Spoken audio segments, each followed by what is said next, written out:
Hello and welcome back to making a musket in Blender.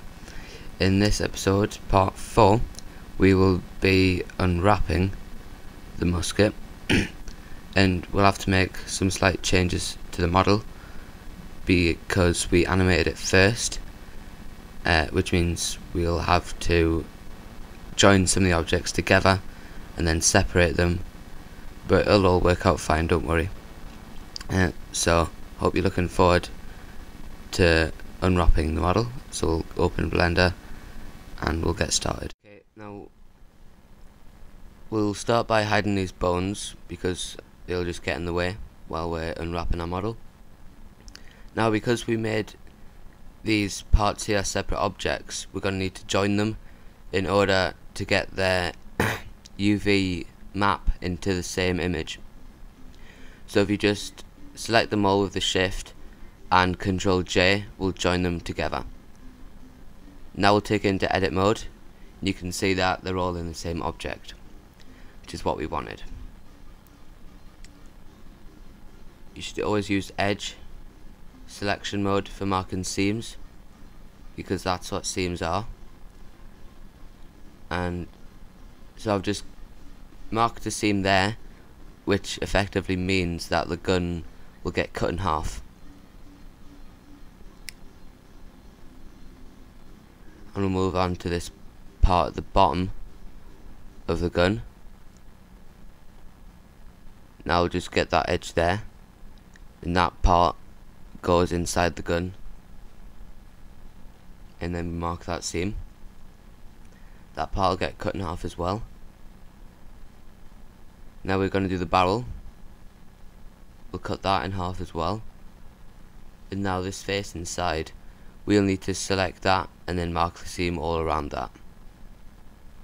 Now you notice as we go into face select, we can see there's a hidden one at the back which won't get seen, so if we just delete that, that'll save us a lot of space. And there's also some hidden faces that won't be seen, then you can just delete those because they're not needed. They actually go inside the model, so if you just try and find them with the transparent select mode, and then you can eliminate those faces. There's one there, and there's one behind there I'm trying to get to. There we go.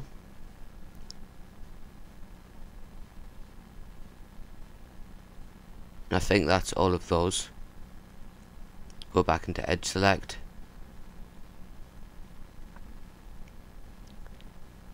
Now I think we will do the hammer next. So for this, I want to select the edges around this face you can see here, and then the same to the other side, so that what we're left with is two of these faces and then a long rectangle, because that is the part in the middle. When we extruded this before, we made a massive rectangle, you can see, which joins the two faces together. If you don't understand what I'm talking about, you'll see later.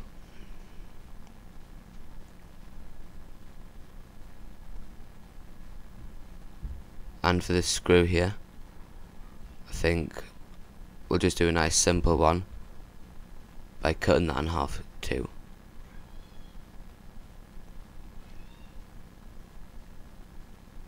And one of the most important things to do when you're unwrapping an object is to mark the seam where the edges are the sharpest, because if you don't, then it'll get very distorted when you unwrap it, and obviously if that is distorted, the texture is going to be distorted and it'll look crap.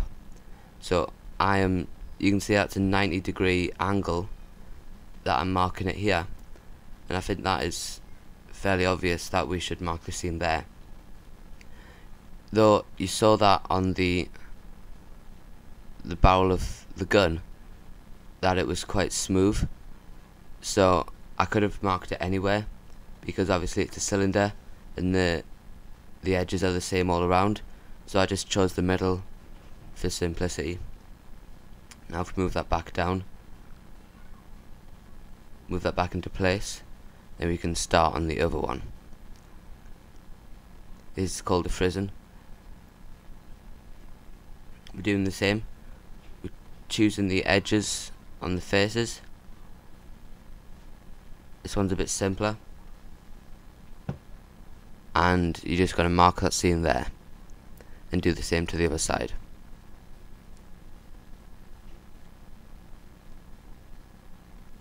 There's probably a more efficient way to do this, but this is just a lot quicker.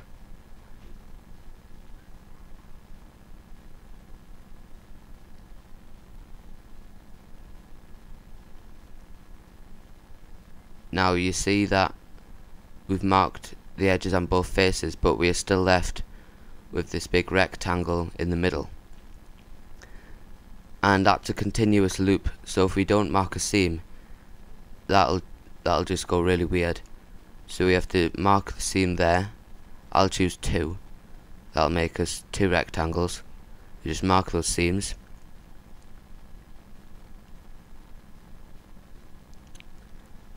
and we'll do the pan. But first we'll do these little screws here. These can easily be done. I'm just cutting them in half like that, doing the loop select. I'm doing the same on the pan as we've done on the hammer and the frizzen. The 2 faces and the rectangle in the middle.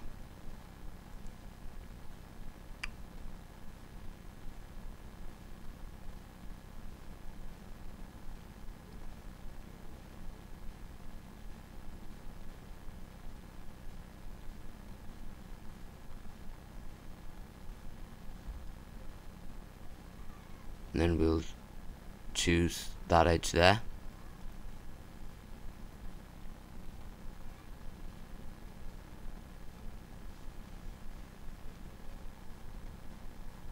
Mark that seam.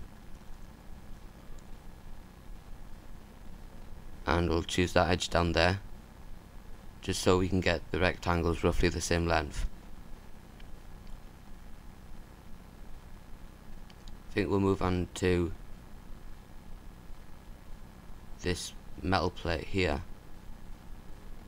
So if we go into transparent select, we can select that loop there, and that's done, just so we can make that a separate object in the on the UV map. Then we'll do the trigger housing.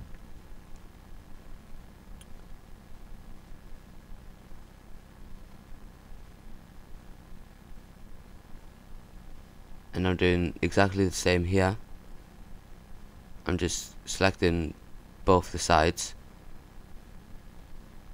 and you notice that because we've deleted the faces that inside the model, you know, those ones that cap off the ends of these rectangles, that means that the section in the middle will give us more than 1 rectangle. It will actually give us 2.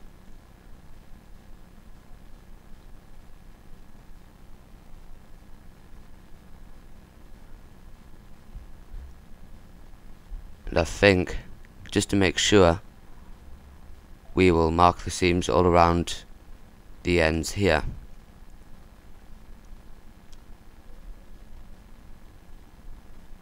Just mark those.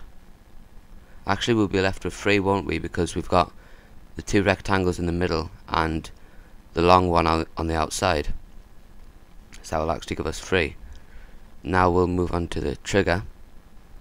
I'm going to go for a slightly different approach on the trigger, only because you see that it ends in 1 point.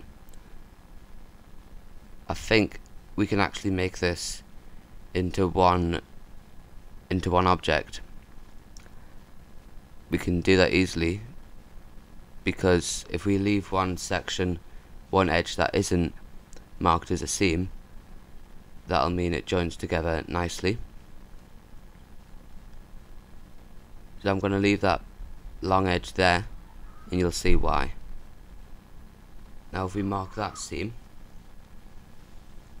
and then we'll move on to a different part now. Let's see what we're left with. Done mostly everything now. Just these little screws on the bottom of the handle here.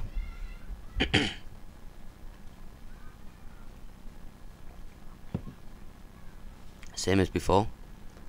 Just select that loop there, the one that cuts it in half.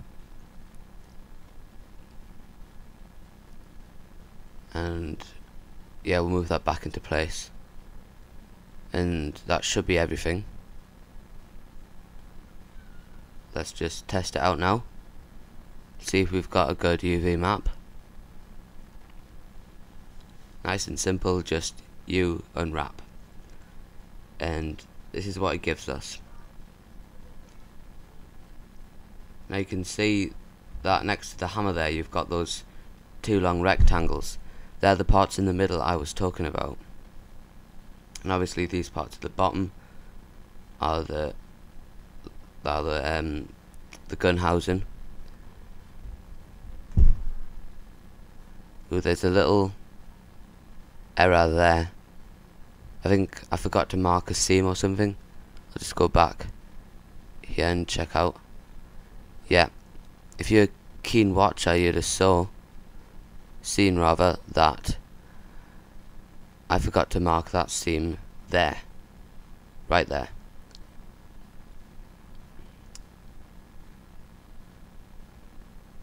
Thumbs up if you spotted that one. Means you've been watching carefully. Then we'll unwrap that again. And that works perfectly. You see that we've got the two sides of the hammer there next to each other. But I'm not liking this long rectangle here. That's a bit out of place.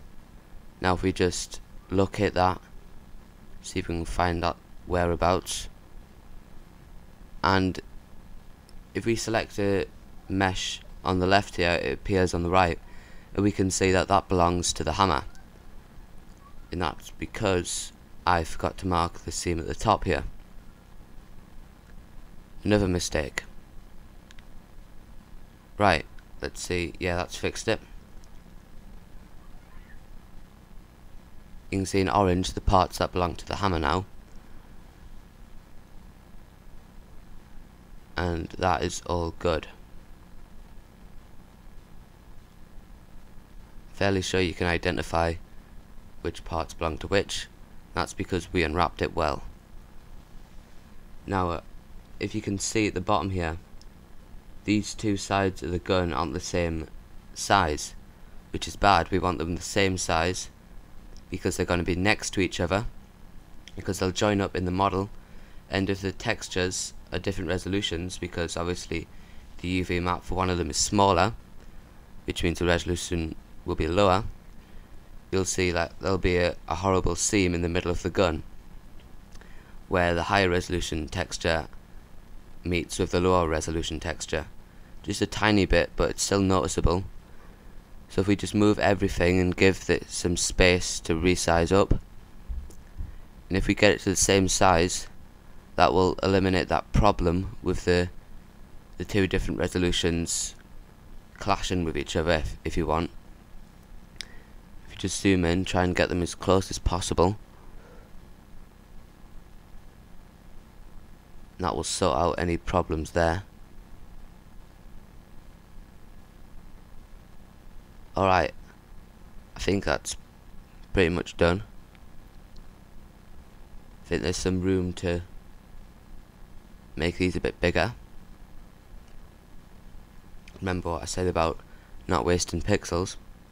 Try and get as much detail in as you can for the resolution that you've got. So just scale them up a bit without overlapping. That'll just be terrible. If you've got overlapping, that means when you paint it on one part of the model, it'll go on to the other part, which is really bad. You want to have them all separate. That's fine. Now that we've unwrapped it, we are going to give it an image. So for that we just hit image, new image, and we'll call it Musket. 1024, I think that's a fairly reasonable resolution, especially as it's going to be right in front of the camera, as it's going to be for an FPS game. Well, not a shooter, but it's going to be a first person camera.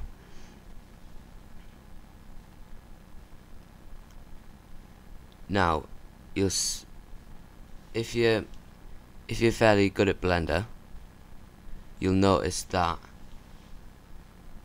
when we animated these and we join them to the other object at the start of the episode, the animation will no longer work.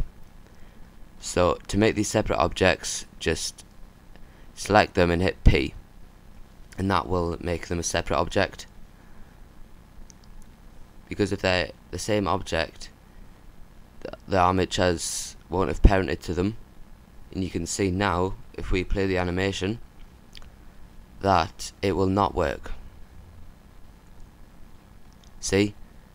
The mesh isn't following along with the armatures, and that is because we joined them to the gun and then separated them again. So we have to go into pose mode and just do the same as we did in part 3, where we parented the parts to the bone. Because we've already animated the armatures, we won't need to do all that again. All we need to do is parent the mesh to the bones, and once that's done, the animation will play as it did before, and then we'll have the UV map and everything will be nice. Make sure you choose the right bone. Just take it into pose mode to select which bone you want precisely. Now if we play the animation, it works, but there was a bit at the beginning which shouldn't have happened. You see that the gun moves down. Let's just see what's causing that.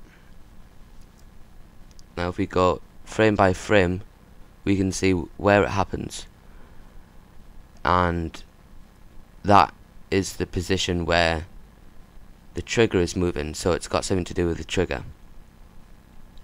And if we take it into pose mode, we can see which bone is causing the problem.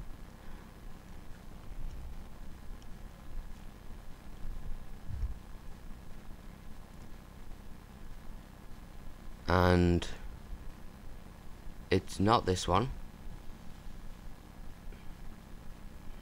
You can see that that's working fine.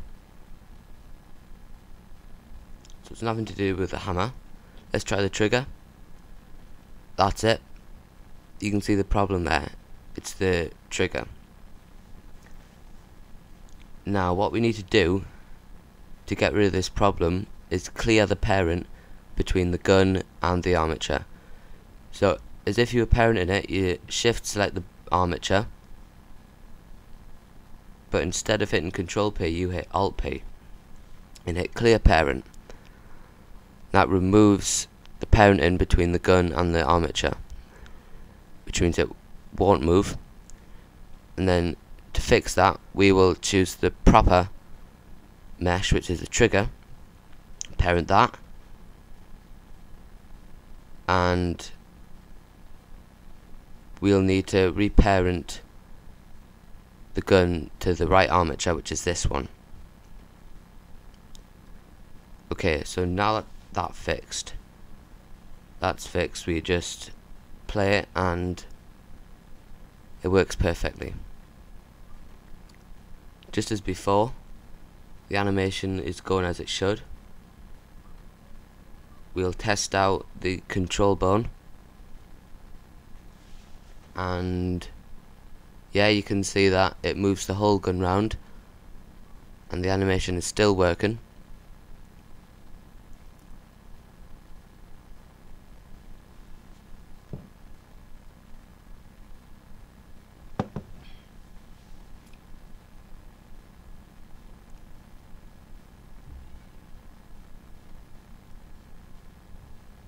Right. What we're going to do next, I'm just going to show you quickly that the UV map still works even though we've separated the objects, which was the objective of this episode.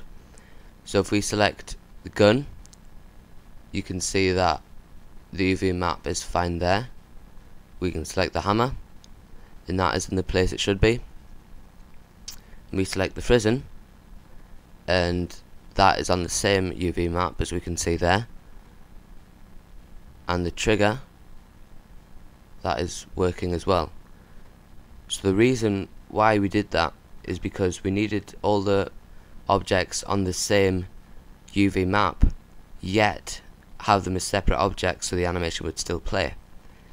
So I suppose you have learned something new, something that we haven't done before in this episode. I hope you enjoyed it. Make sure you like and subscribe, and stay tuned for the next part where we will be texturing the gun. See you later.